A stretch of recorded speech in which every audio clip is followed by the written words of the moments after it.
Shalom, selamat pagi Bapak Ibu, Saudara-saudara yang dikasih oleh Tuhan Yesus Kristus. Firman Tuhan dari Ibrani 12 ayat 11 mengatakan, memang tiap-tiap ganjaran pada waktu ia diberikan tidak mendatangkan sukacita, tetapi duka cita.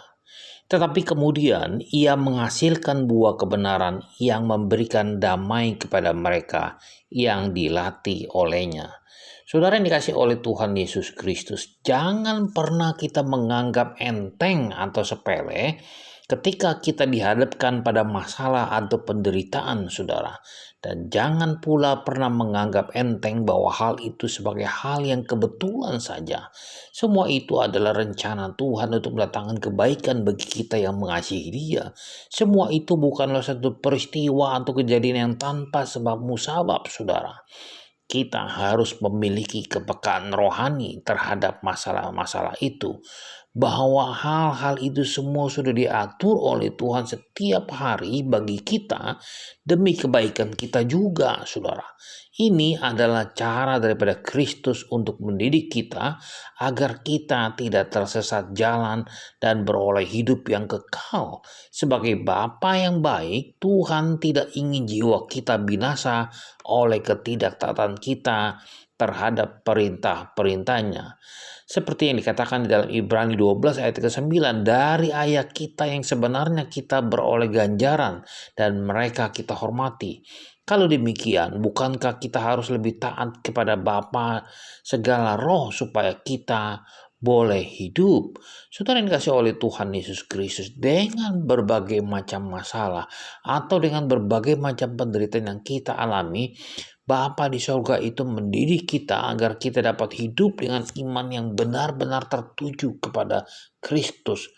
Karena itu, saudara, beban-beban dan dosa harus ditinggalkan semua. Seperti firman Tuhan mengatakan, marilah kita melakukan dengan mata yang tertuju kepada Yesus yang memimpin kita di dalam iman. Dan yang membawa iman kita itu kepada kesempurnaan.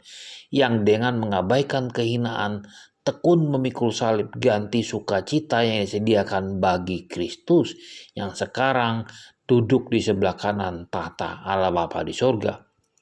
Ingatlah selalu akan Dia, yaitu Dia yang tekun menanggung bantahan yang sehebat itu terhadap dirinya dari pihak orang-orang berdosa, supaya jangan kamu menjadi lemah dan putus asa. Saudara yang dikasihi oleh Tuhan Yesus Kristus, jika kamu harus menanggung ganjaran, Allah memperlakukan kamu seperti anak. Di manakah terdapat anak yang tidak dihajar oleh ayahnya, saudara? Tetapi jikalau kamu bebas dari ganjaran yang harus diderita setiap orang, maka kamu bukanlah anak, tetapi anak-anak gampang. Tetaplah mengucap syukur jika kita ditegur oleh Tuhan melalui masalah atau penderitaan yang kita alami. Itu artinya Tuhan sangat mengasihi dan memperhatikan kita. Banyak anak Tuhan yang menjadi ngambek, saudara, dan tidak mau menerima keadaan ketika menghadapi masalah dan penderitaan. Mereka berpikir bahwa Tuhan itu jahat dan tidak mengasihi dirinya. Tetapi firman Tuhan sekali lagi mengatakan, Dialah yang melukai, tetapi juga yang membebat. Dia yang memukuli, tetapi yang tangannya menyembuhkan pula. Teguran Tuhan atas kita adalah bukti bahwa kita ini adalah anak yang dikasihinya. Selamat pagi, selamat berkarya, dan Tuhan berkati.